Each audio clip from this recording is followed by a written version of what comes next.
fasse chaud ou qu'il fasse froid, les muletoches sur la grande horloge étaient heureux. Ils étaient à l'abri et leur travail était on ne peut plus régulier. Ils faisaient des jaloux, surtout chez les muletoches chargés de donner la température. En effet, ceux-ci travaillaient par tous les temps. Quand il faisait très chaud, ils avaient très chaud.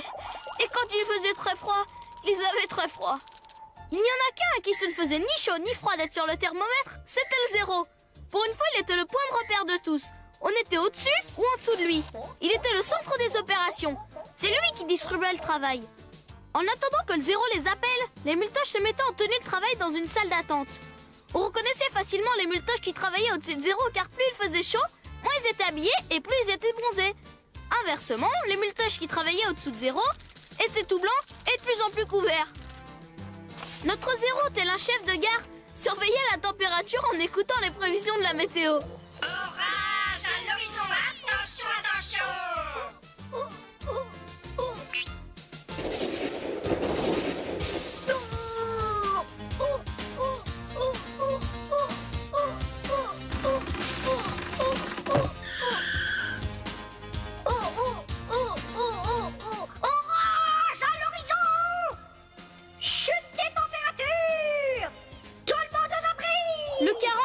Sous son parasol, eut juste le temps de ramasser ses affaires que la pluie s'abattit et que l'orage gronda.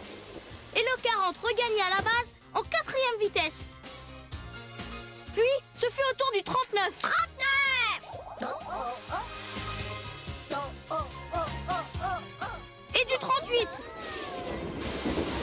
Et la température chutait. C'était la panique sur le thermomètre. 19, 18, 17. 15, 14. Ah, la température semblait se stabiliser à 14. Et le 14 était furieux de devoir rester là sous la pluie. Et le 13 se disait qu'il avait encore eu de la chance. Ils avaient tous les yeux rivés sur le zéro qui écoutait la météo pour savoir ce qui allait se passer. Accalmie à l'horizon. Et ce fut un ouf de soulagement. Ouf. Mais le soleil revint tout aussi brutalement que la pluie. Branle-bas de combat! Branle-bas de combat! Et la température remonta à toute vitesse jusqu'à 40.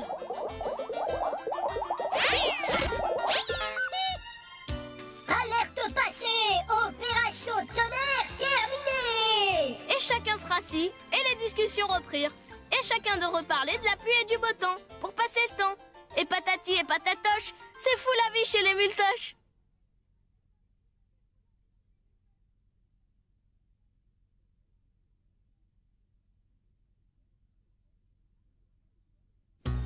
Les enfants muletoches n'étaient pas très différents de tous les enfants du monde. Les cours de récréation ressemblaient à toutes les cours de récréation. Ou presque. Les garçons adoraient jouer au football. Sauf les zéros, qui très souvent étaient pris pour le ballon.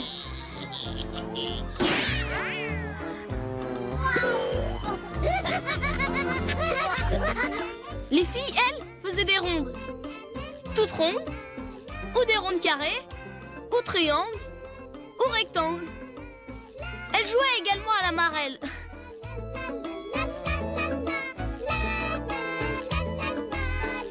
Ou à la poupée. Elles avaient toutes des poupées qui leur ressemblaient.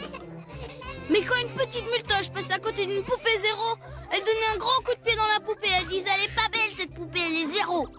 Et les petites zéros ne comprenaient pas pourquoi leur poupée était zéro. Les zéros étaient les souffres-douleurs de leurs camarades. Les garçons se prenaient des raclées à longueur de journée.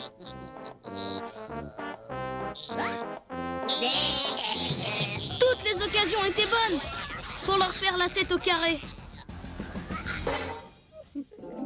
Et les filles étaient l'objet de moqueries. On les trouvait trop grosses, trop rondes. Et nos zéros se retrouvaient souvent tout seuls dans leur coin. Le coin, c'était leur place favorite. Comme aujourd'hui, par exemple, où après avoir compté 1, 2, 3 soleils, quand il se retourna, la cour était vide.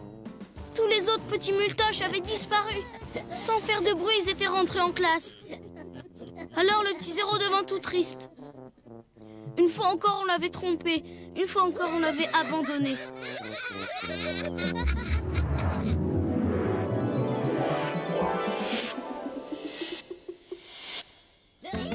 Il sont partis, ils m'ont laissé.